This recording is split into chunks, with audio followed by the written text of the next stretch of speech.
Alors, sans plus tarder, je vous présente notre deuxième conférencière européenne. Elle s'inquiète, elle aussi, dans le fond, à ce qu'elle constate en Belgique. Elle a donc, elle aussi, accepté l'invitation de venir nous parler de comment le concept d'aliénation parentale est instrumentalisé dans son pays pour défendre les droits des pères. Marie Denis est détentrice d'une maîtrise en psychologie de l'Université de Liège. Ses recherches-actions portent sur les violences faites aux femmes, euh, porteuses de handicap, sur la violence postconjugale, ainsi que sur les pratiques d'intervention des professionnels de la sphère psychosociale, afin de visibiliser certains types de violences encore trop méconnus et de développer des moyens d'intervention efficaces. Elle a cofondé en 2018 l'Observatoire francophone des violences faites aux femmes en Belgique. Alors, ça me fait plaisir de vous présenter Mme Marie Denis. D'abord, je vais vous présenter le petit déroulement de ma conférence. Donc, je vais d'abord vous parler de la loi de 2006 sur l'hébergement égalitaire, parce qu'en Belgique, l'hébergement égalitaire est inscrit dans le Code civil. Ensuite, on va voir ensemble comment le discours masculiniste dans la sphère judiciaire et psychosociale, comment le discours masculiniste se retrouve dans la sphère judiciaire et psychosociale. On va identifier des croyances qu'on va ensuite déconstruire, et j'aimerais aborder ce qui nous semble le cœur du problème, c'est-à-dire les manipulateurs et la justice. Donc, comme je vous le disais, la loi de 2006 sur l'hébergement égalitaire en Belgique a été largement influencée par les groupes de pères séparés, puisqu'aucune association féministe n'a été consultée sur le sujet, et la commission parlementaire qui a été chargée d'étudier la question fait référence au moins 11 fois à Garner et au syndrome d'aliénation parentale.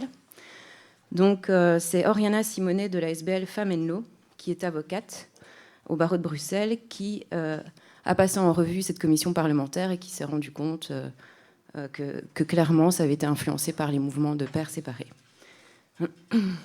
Donc, en fait, je vais vous lire l'article 374, paragraphe 2 du Code civil belge, qui dit qu'à défaut d'accord en cas d'autorité parentale conjointe, le tribunal examine prioritairement, à la demande d'un des parents au moins, la possibilité de fixer l'hébergement de l'enfant de manière égalitaire entre ses parents.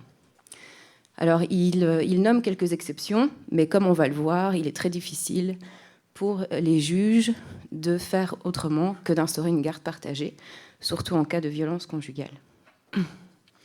Donc, toujours selon Femmes & Law, en Belgique, depuis que cette loi, depuis qu'il y a eu une modification du Code civil, le syndrome d'aliénation parentale a été directement utilisé et clairement nommé, excusez-moi, est clairement nommé dans quelques jugements afin de retirer la garde à la mère. Ces jugements suivent clairement les symptômes décrits par Garner. Le SAP n'est pas systématiquement nommé dans tous les autres jugements, mais ils suivent sa logique. Donc, en général, on constate que la jurisprudence retient que si l'enfant a peur et qu'il est soutenu par sa mère, il est endoctriné par elle. Alors, je suis toujours en train de faire la recherche exploratoire que je vais vous présenter. Donc, c'est vraiment des conclusions partielles que je vais vous montrer aujourd'hui. Donc, l'objectif de cette recherche, c'était de voir un peu, en fonction de ce constat, est-ce que des croyances telles que les fausses allégations et le mythe de la mère aliénante, l'enfant menteur, se retrouvent au sein de la sphère psychosociale et judiciaire. Donc, comme méthodologie, j'ai utilisé des entretiens semi-directifs avec une approche psychologique. Et pour le moment, mon échantillon est un échantillon qualitatif, pas quantitatif. Et il est composé de 10 mères victimes de violences, 8 mères qui sont en garde partagée et 2 qui ont perdu la garde de leurs enfants, de 7 intervenants psychosociaux, psychologues, thérapeutes et pédopsychiatres, et de 5 avocats.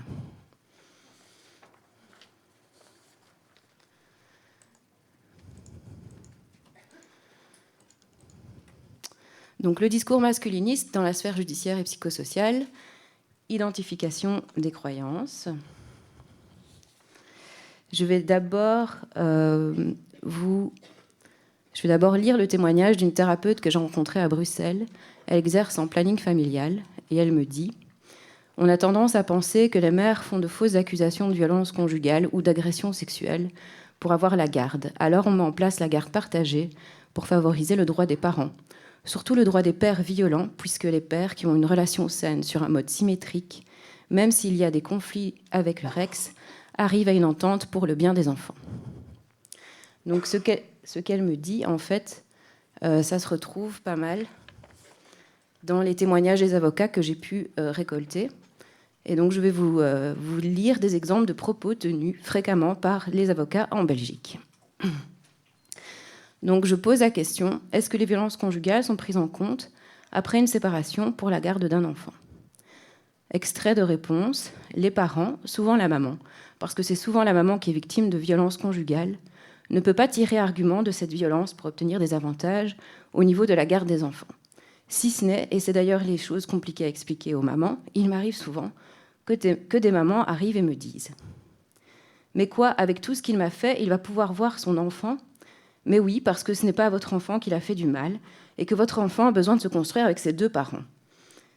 Et pour autant que monsieur sache se montrer un père adéquat et ne pas faire preuve de violence sur l'enfant, ou ne pas vouloir se venger de la séparation avec la maman sur l'enfant, ça peut être un papa parfaitement adéquat. » Donc là, on voit déjà la croyance numéro 1. La mère invoque la violence conjugale pour avoir plus de droits et éventuellement une pension alimentaire. Ou la mère manipule. La croyance numéro 2, un mari violent n'est pas un mauvais père. Et ça, c'est quelque chose qu'on retrouve vraiment partout. Ensuite, je continue parce que c'est pas fini. Mais ce que je constate souvent, c'est que les enfants étant marqués, et souvent les enfants, petits-enfants, prennent fait et cause pour la maman, qui a, quand ils sont petits, une fonction très importante.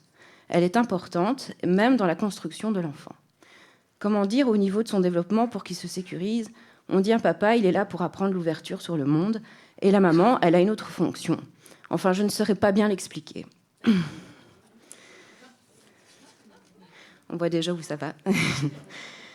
À côté de ça, il faut aussi faire attention avec les mamans, qui, elles, transfèrent leur position de victime sur les enfants. Mais inconsciemment, il y a peut-être qui le font consciemment, mais je pense que beaucoup le font inconsciemment. C'est-à-dire qu'elles ont tellement eu mal, tellement souffert, que quelque part, elles partagent cette souffrance avec les enfants. Et je pense que c'est même inconscient que quelque part, elles utilisent les enfants. Non, mais c'est pas, le terme utilisé n'est pas vraiment exact. Elles impliquent les enfants dans leurs difficultés, dans ce dont elles ont été victimes, et ça, c'est dangereux. Parce qu'alors, on a des enfants dont les parents sont séparés. Alors, les scènes de violence, ils n'y assistent plus. Mais parfois, c'est vrai qu'ils y assistent encore. Mais ça reste très conflictuel. Tout ne s'arrête pas avec la séparation. Donc là, on voit très bien qu'elle ne sait pas différencier conflit de violence.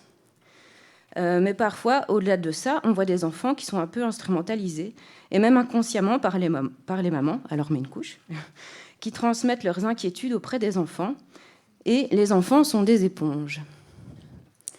Mais ces mamans, elles dégagent une telle inquiétude, une telle angoisse, une telle souffrance, moi, je la ressens. Imaginez ces enfants qui la ressentent et qui savent que c'est lié au papa. Donc, les mamans transmettent une inquiétude que les enfants d'eux-mêmes n'ont pas nécessairement. Et ça, c'est vraiment le truc que je vais déconstruire vraiment avec vous, parce que c'est très courant de penser que l'enfant vit un conflit de loyauté et qu'il veut protéger la victime, souvent la mère, ou que c'est la mère qui transmet à son enfant ses angoisses parce qu'un homme violent avec sa femme ne l'est pas avec ses enfants. Donc on voit aussi le transfert de responsabilité, l'inversion des rôles. J'ai déjà eu des bilans où les papas manipulaient les enfants pour espionner la maman. C'était monstrueux, à tel point qu'on a un enfant qui a sombré dans l'anorexie pour faire payer à la maman d'avoir quitté le papa parce qu'il est complètement englué. Le papa se met à pleurer devant l'enfant. Donc voilà. Et là, je ne sais pas si j'obtiendrai gain de cause, mais je demande un espace rencontre. C'est l'équivalent des droits de visite supervisés. La relation entre les enfants et les parents est toxique. Même s'il n'a jamais levé la main, il est destructeur avec les propos qu'il tient à l'égard de la maman. Il la rabaisse tout le temps, c'est monstrueux. Question, et là, est-ce que ça peut être pris en compte dans un jugement de garde ? Oui, bien sûr. Et donc là, on voit que, croyance numéro 4, elle confond conflit et violence, parce que la situation qu'elle décrit à la fin, c'est une situation de violence. Mais au début de l'entretien, elle me dit que la violence n'est pas prise en compte. Or là, elle dit que la violence peut être prise en compte.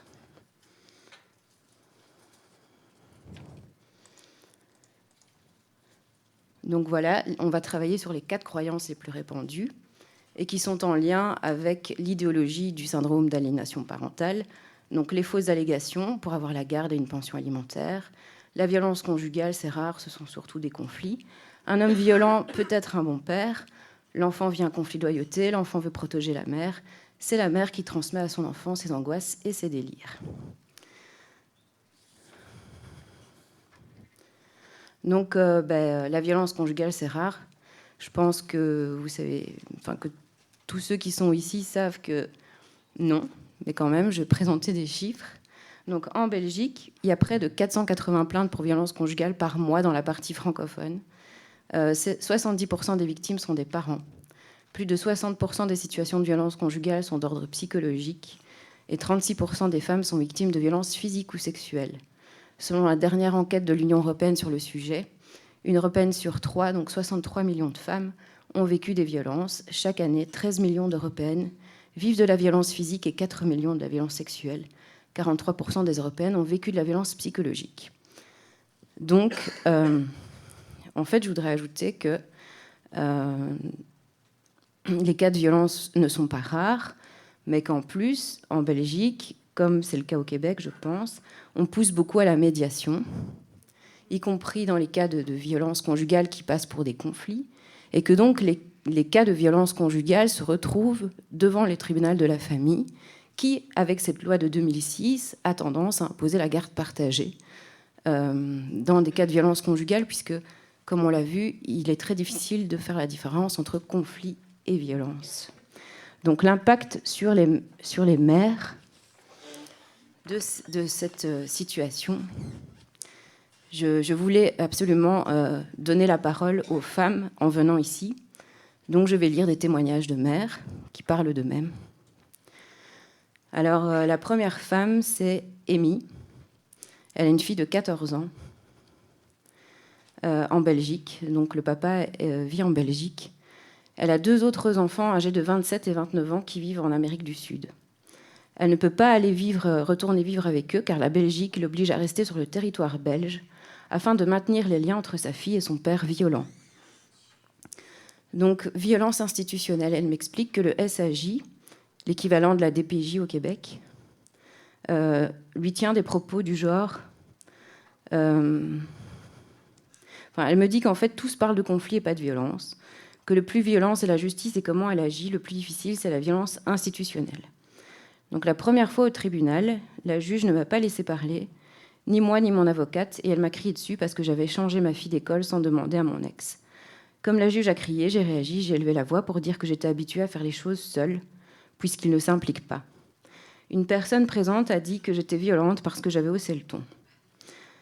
Après, au tribunal, le SAJ m'a dit que c'était moi le problème parce que je voulais faire les choses comme je voulais, alors que c'est lui qui contrôle tout et qui choisit tout. Elle me parle de la médiation. Suite à un jugement, elles disent que pour ma fille, je dois faire de la médiation, mais je trouve ça trop difficile. J'ai refusé, alors on m'a dit que c'était moi qui étais conflictuelle, que c'était de ma faute, qu'il n'y avait pas de solution pour ma fille. La justice et le système persistent à dire que c'est un conflit et non de la violence. Alors, elle m'explique qu'elle avait un certificat médical qui prouvait les violences. Elle a porté plainte. Il y a eu un jugement, mais je n'ai pas été avertie de la date de cours. Je ne me suis donc pas présentée, je n'ai pas reçu de convocation. J'avais dépensé beaucoup d'argent pour entamer les procédures. Ensuite, il y a eu les avocats Prodeo.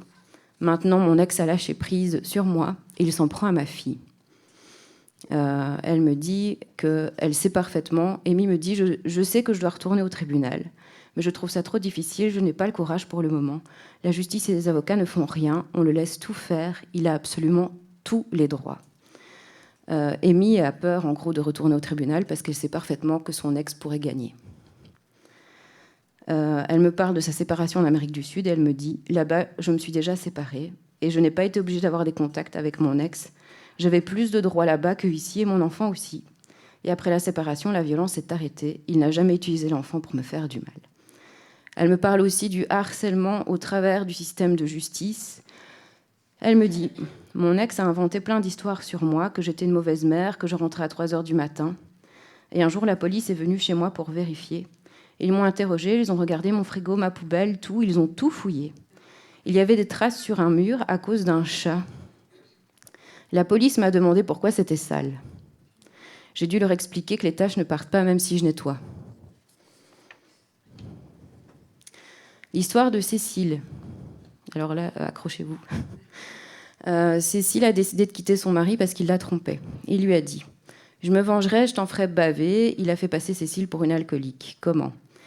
En venant chercher l'enfant, il l'a tabassée, il l'a prise en photo alors qu'elle était à terre. En partant, il lui a dit « J'espère que tu vas crever et vite ». Il est allé au SAJ, l'équivalent de la DPJ, pour raconter sa petite histoire. On l'a cru lui, mais pas moi. Il a brandi la photo en disant « Vous voyez dans quel état elle se met tellement elle boit ». Cécile a voulu porter plainte. Les policiers n'ont pas voulu prendre sa plainte parce que l'enfant n'était pas avec elle. Les avocats lui ont dit qu'elle s'était fait des bleus elle-même pour porter plainte contre son ex. Le droit d'accès actuel, 2 week-ends par mois, 2 mercredis par mois. Elle n'a pas le droit à des appels téléphoniques avec son fils. Son fils, actuellement âgé de 5 ans et demi, il avait 2 ans et demi au moment des faits. Il lui dit « Maman, tu ne m'aimes pas, tu ne me vois presque pas ». Selon Cécile, quand le petit est avec son père, il joue un rôle. Il sait qu'il ne peut pas faire quoi que ce soit. Son fils lui dit « J'en ai marre de voir ta gueule ». Il dit que c'est son papa qui lui dit ça quand il fait des bêtises. Attitude de l'ex de Cécile. Elle me dit « C'est un grand parano. Il a mis une caméra à la fenêtre chez lui et je suis sans cesse filmée et enregistrée. Il me provoque et quand j'explose, il dit que je suis folle et que je l'agresse. » Elle me décrit très bien ce sentiment d'être folle. J'avais l'impression d'être folle avec lui, je me suis rendue moi-même à l'hôpital psychiatrique.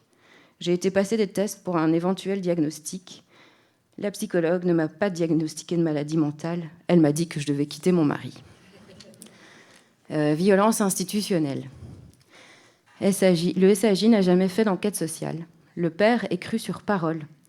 Et là, je voudrais faire une petite parenthèse parce que, en fait, il a accusé Cécile de l'avoir violée. Donc, Cécile me dit, il fait 1m90, moi je fais 1m65, et il m'accuse de l'avoir violée. Il a été cru sur parole, puisque le viol se retrouve dans le jugement. Alors que quand une femme, je ne sais pas comment c'est au Québec ou en France, mais en Belgique, quand une femme se fait violer pour porter plainte, il faut aller à l'hôpital, passer un kit qu'on appelle le kit de viol. Voilà. Donc là, apparemment, un homme peut être violé par une femme sur parole, c'est pas un problème. Bon, alors je continue. Elle parle donc du SAJ, l'équivalent de la DPJ, et elle me dit « Pourtant, j'ai des prises de sang qui prouvent que je ne suis pas alcoolique. Mais on ne me croit pas. » Et elle ajoute « C'est dur parce que tu es humiliée tout le temps. Tu te sens coupable de ne pas t'être rendu compte de avec qui tu as fait un enfant. En plus, on te l'enlève, c'est horrible. La police est contre toi, les juges sont contre toi, personne ne t'écoute. » Ensuite, l'histoire d'Émilie. Donc son fils, Jordan, a été obligé de voir son père dans des centres fermés sans protection. Un jour, j'ai récupéré mon fils avec la tête rasée. Mon fils est en colère, il n'a jamais pu s'exprimer. Quand il en parlait au psychologue, il voulait placer mon fils en internat. Donc en fait, en Belgique, c'est une menace très courante que si les parents n'arrivent pas à s'entendre, on va placer l'enfant dans un internat, comme si ça allait régler le problème. Elle me dit, j'ai été accusée d'aliénation parentale, d'entraîner mon fils dans mes délires. Une fois que la justice a fini par comprendre et qu'elle a mis les choses en place pour me protéger moi, mon ex s'est lassé et il a arrêté de demander des droits sur l'enfant. Les juges ont tout simplement interdit à mon ex de m'approcher. Donc cette histoire nous prouve que pour protéger l'enfant, il faut protéger la mère. L'histoire d'Aurore. Elle a 3 enfants. Je me suis séparée de leur père qui était violent. Il a pris notre fils, le plus âgé de la fratrie, comme un instrument de vengeance. Je suis allée déposer plainte à la police pour violence conjugale et j'ai signalé que mon ex avait des activités criminelles. Je leur ai détaillé ce qu'il faisait et qu'il utilisait notre enfant pour me faire du mal, qu'il l'entraînait avec lui dans ses activités illégales. Les policiers m'ont répondu « Madame, c'est son fils, il fait ce qu'il veut avec ».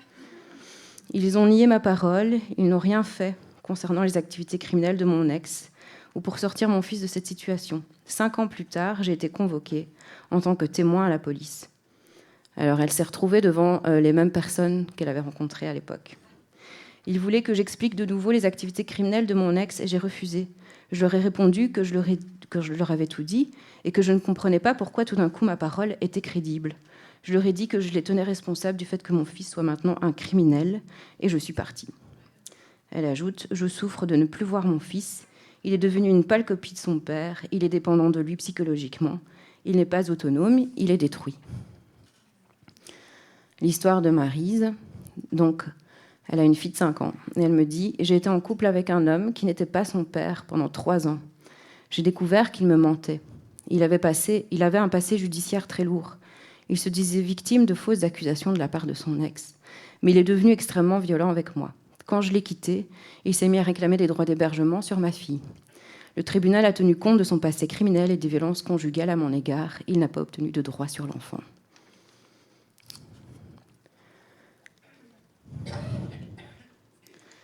Donc, en fait, tous ces témoignages aussi prouvent que le spectre des fausses allégations plane toujours, en fait, par rapport au témoignage des femmes. Une parole qui n'était pas crédible le devient soudainement. Gwenola et Pierre en ont beaucoup parlé, donc je ne vais pas revenir sur les pourcentages des fausses allégations, mais on voit qu'ils sont quand même très associés. Enfin, en fait, ce qu'on voit dans la littérature, c'est que petit à petit, le syndrome d'aliénation parentale a remplacé toutes ces théories sur les fausses allégations. Alors là, j'aimerais déconstruire les 2 autres croyances, qui est un homme violent avec sa femme ne l'est pas forcément avec ses enfants, et c'est la mère qui transmet ses angoisses à l'enfant. Les 2 sont très liés, en fait. Avant de déconstruire ces croyances, je voudrais citer Mélanie Gourarier, qui a sorti un livre qui s'appelle « Alpha Male, séduire les femmes pour s'apprécier entre hommes ». C'est un livre qui est sorti l'année dernière, je pense. Elle a étudié le versant du masculinisme qui se rapporte à la communauté de la séduction.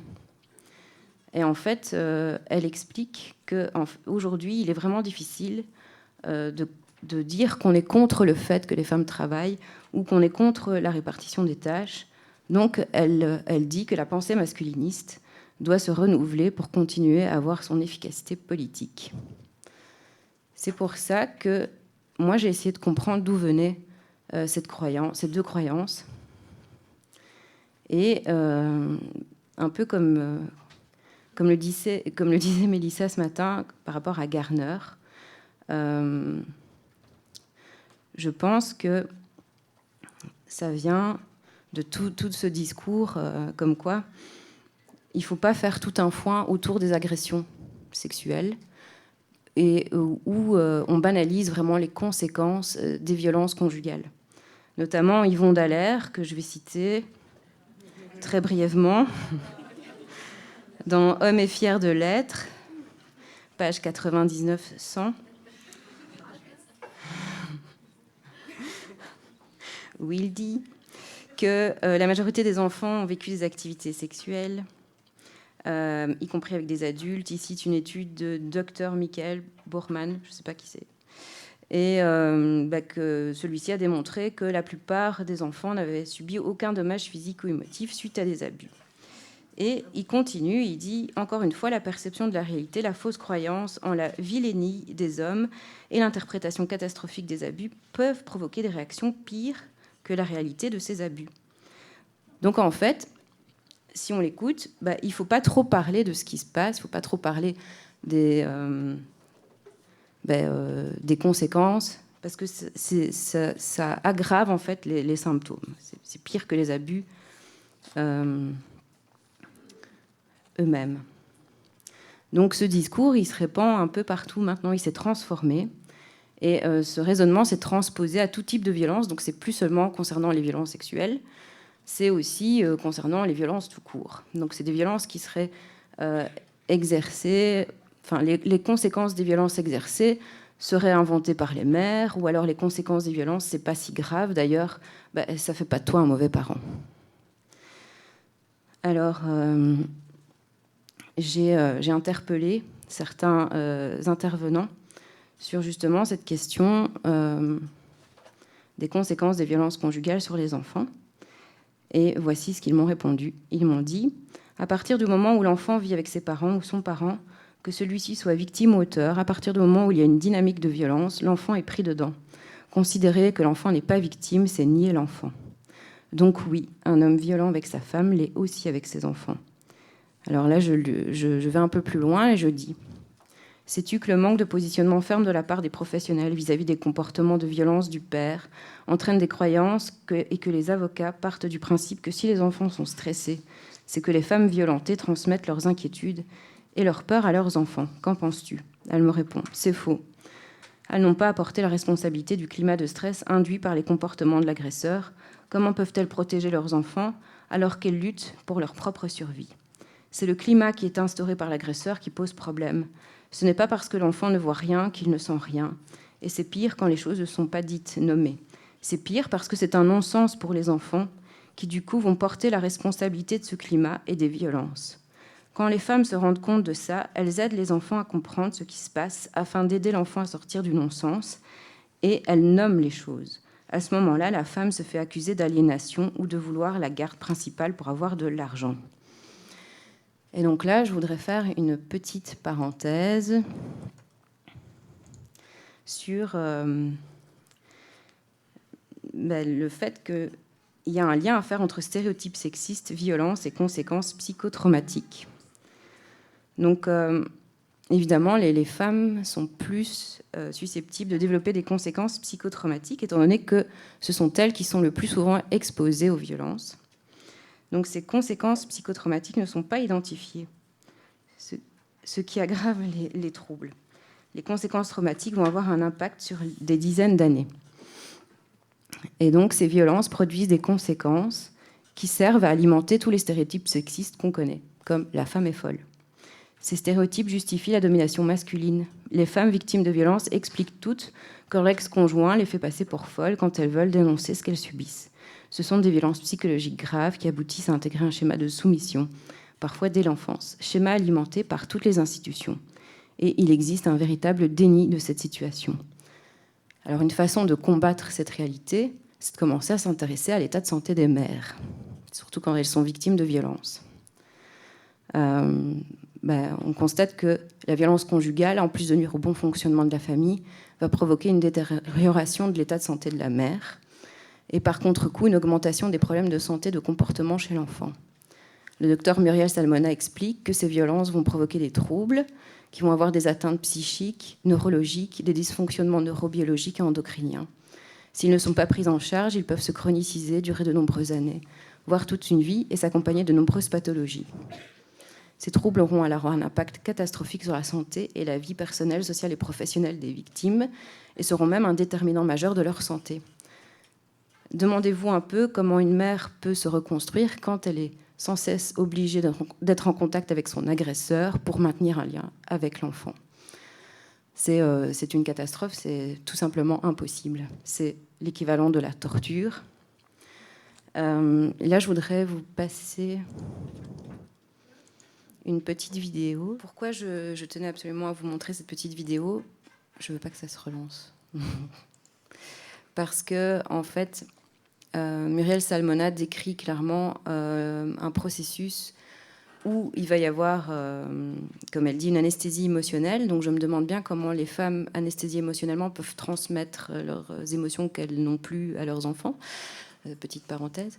Mais aussi, il faut savoir que c'est un processus qui peut avoir lieu dès l'enfance et donc qui va amener les enfants à ne plus se souvenir des agressions qu'ils ont vécues. Et ce qu'on constate, c'est qu'au bout d'un moment, les agressions les souvenirs de l'agression va ressurgir. C'est ce qu'on appelle la mémoire traumatique. Et ça, Muriel Salmona le détaille. Je vous invite à aller voir son site web. Et donc, la théorie des faux souvenirs vient pour discréditer tout ce travail qui est fait pour démontrer que les agressions qui amènent un trauma, que ce trauma peut être foulé et ressurgir à un moment donné dans la vie, parfois des dizaines d'années plus tard. Ce ne sont pas des faux souvenirs. Il y a une explication. Il y a une explication physique, physiologique et neuropsychologique à tout le processus.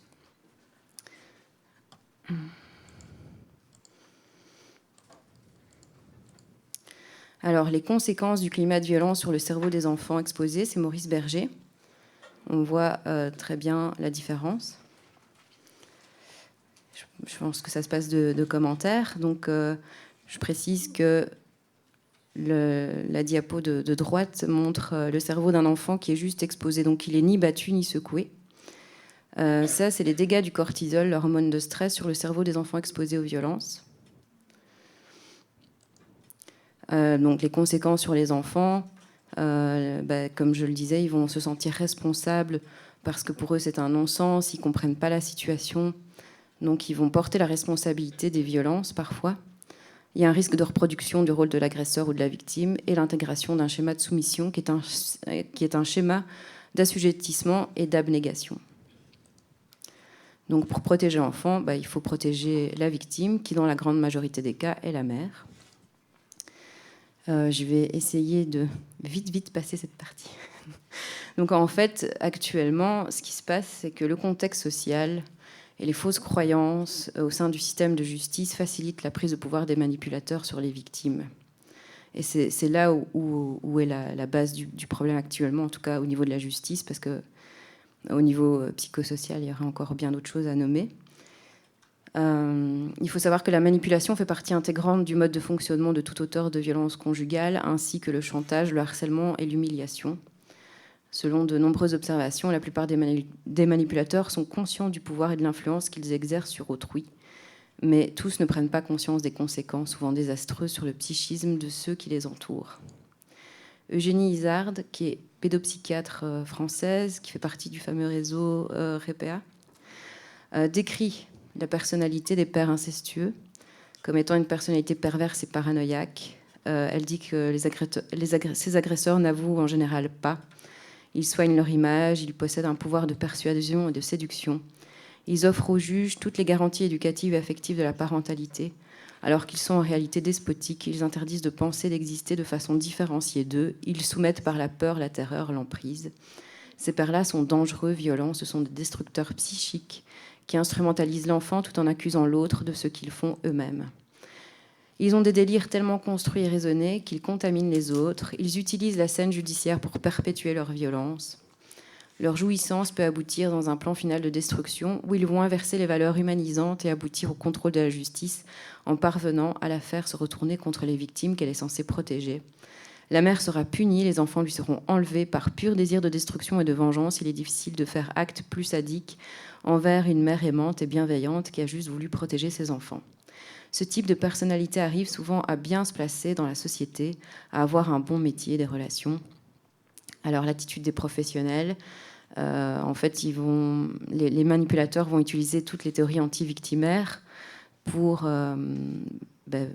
et ça va faire naître ou renforcer un certain nombre de défenses chez les professionnels, tels que le déni, le délire, les alliances pathologiques. Donc c'est pour ça que certains professionnels vont soutenir ce type de personnalité. En fait, ils arrivent à s'en tirer la sympathie. Et donc, on perçoit vraiment des alliances d'agresseurs, quoi. Donc le déni sert à éviter les affects désagréables et rend la contamination au délire paranoïaque plus facile. Et ce fameux délire, c'est mère aliénante, enfant menteur. Et Eugénie Izard parle de le mythe de la mère malveillante. Donc en psychanalyse, on dit que c'est la première mère qui est perçue par l'enfant, c'est la mère qui frustre.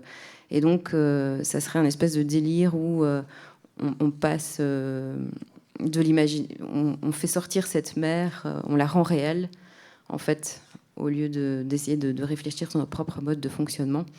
Mais bon, la psychanalyse, on adhère ou on n'y adhère pas. Alors, différentes pistes d'intervention. Inviter les professionnels de la sphère psychosociale et juridique à prendre conscience de leurs croyances infondées et sexistes. Ça serait quand même pas mal. Former les professionnels aux conséquences psychotraumatiques. Parce qu'effectivement, quand on commence à comprendre comment les violences fonctionnent et quelles conséquences elles ont sur les victimes, on a tendance à ne plus trop considérer les femmes comme des folles. Et créer un outil d'évaluation des violences psychologiques, moi, ça me paraît vraiment primordial dans le contexte, parce que c'est la base de toutes les violences. Voilà.